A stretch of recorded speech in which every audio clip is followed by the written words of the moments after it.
The Human Rights Commission says the ventilated improved pit latrines in the Eastern Cape do not meet required safety standards, thus putting the lives and dignity of young learners at risk. The Commission has released a damning report on school sanitation infrastructure in the Eastern Cape. Its Eastern Cape Provincial Manager, Dr. Eileen Carter, joins us for more. Dr. Eileen Carter, very good evening to you. Thank you so much for your time. I mean, your investigation found that there were more than 400 schools that still use the unsafe pit toilets. To top it off, the so-called replacements failed to meet child safety standards. I mean, that's shocking. Evening to your viewers. Yes, unfortunately it is. What we've seen in the past few years, and it's certainly a conversation that is not new to your platform, is the proliferation of human rights violations when it comes to children being subjected to what we call traditional pit toilets. Now, although massive strides have been made by the National Department and specifically the Eastern Cape Department this side, the replacement facilities, unfortunately, we have now seen are also not conducive towards children accessing their basic education rights. What are the reasons? I mean, why in 2025 are you and I still having such a discussion? We have to ask ourselves whether sometimes we are chasing towards quantity instead of quality.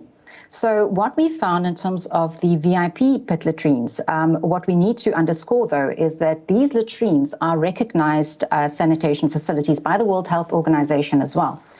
Unfortunately, though, if they are not designed to an age-specific safety measurement, they still pose a risk to young learners, specifically in this foundation phase. So what the Commission then found when we did our monitoring and assessment in terms of this investigation is 2 out of the 3 recent deaths in pit toilets took place in VIPs. So what we are saying is that, yes, we need to move towards the eradication of what we call traditional pit toilets. It's basically the hole in the ground, the Michael Komape scenario. Yes. However, the replacement facilities need to adhere to safety regulations when it comes to the foundation phase learners. Otherwise, we are sitting with what we are saying here is human rights violations that are as a result of seeing this as an infrastructure project instead of a human rights and a constitutional project. And I understand that there's an 82 billion rand backlog when it comes to school infrastructure, and that in itself includes pit latrines. How, in terms of recommendations, what are you suggesting? Because here we are sitting with a big budget constraints. Absolutely. What we unfortunately heard from the department today is that in order to meet the target of the same level quality schools across the board by 2030, there is approximately a need for 82 billion rand. Now, the department is only financed around 1.8 billion per annum, and they approximately need 10 billion to reach this target. So there's an absolute capital deficit. But Paul, we need to ask ourselves, what does the baseline of the Constitution require from us? And then we look to Section 28 of the Constitution. We look to Section 29 of the Constitution, and these 2 sections do not have internal limitation clause, which means we can't argue there are no resources for it. So what we then have to argue is that it's not that there is a lack of resources. Perhaps there's a lack of prioritization. What do such failures perpetuate?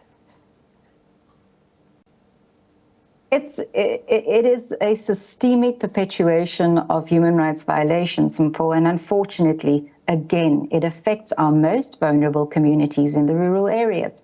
It means children who go to schools who do not have proper sanitation facilities are more likely not to go to school, are likely to put their health at risk, are likely to have their dignity infringed, and it becomes an equality issue.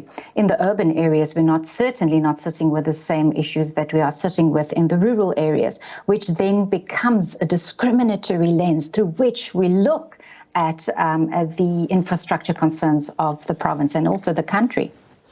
Dr. Carter, what in essence are you saying to the VIP latrine contractors and the implementing agents, because they play a very big role in this scenario? Something that we were very clear in terms of our findings and throughout the report is the Commission deems the deaths in VIP latrines as preventable. We do take cognizance of the fact that there might be negligence at play when these deaths take place and other factors. But in 2016, the Water Research Commission issued guidelines on what to do with VIP toilets when they are rolled out in foundation phase schools in order to safeguard the safety and health and the risk issues when it comes to the smaller learners. So what we are saying as the Commission, we're not asking anyone to reinvent the wheel. We are saying there are low-hanging fruits here for us to design these VIP facilities and retrofit these facilities in order to cater to the safety needs of little learners. So basically, Mpho, what we are saying is the toilet seats are too big. These children fall through the toilet, and what we then saw is that they would, the cause of death would be asphyxiation in sewerage. So there are easily preventable measures that the department should take, and that is indeed also the Human Rights Commission's recommendations herein. We are asking the Minister for an urgent directive to all contractors, implementing agents and provincial departments to implement the recommendations from the Water Research Commission, because that will be saving lives. As you say that, I know that you've given the Department of Basic Education 60 days to respond to this report. What are you hoping to hear in that response? Mpho, I am very positive in terms of the response that we have already received from the department. The department we serve the same client within this province and also nationally. So the department is very much aware of its capacity constraints, and that has also been repeated by the AG a year or so ago. So one of the key issues that we are encouraging the department to undertake is proper monitoring and evaluation of the projects that are currently on the ground.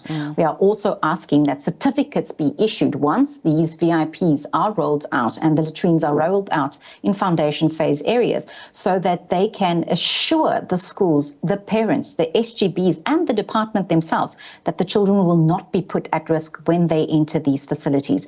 So from the department side, the Human Rights Commission is certainly positive.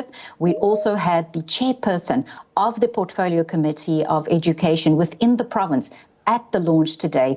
The heads of several of the teacher unions were also at the launch. So we are confident in taking hands as stakeholders. We're going to move the needle on this. Very well. Thank you so much for speaking to us to this evening, and of course just really emphasizing on a very important aspect, launching the report on school sanitation, the crisis in the Eastern Cape. That was Eastern Cape Provincial Manager Dr. Eileen Carter of the SAHRC.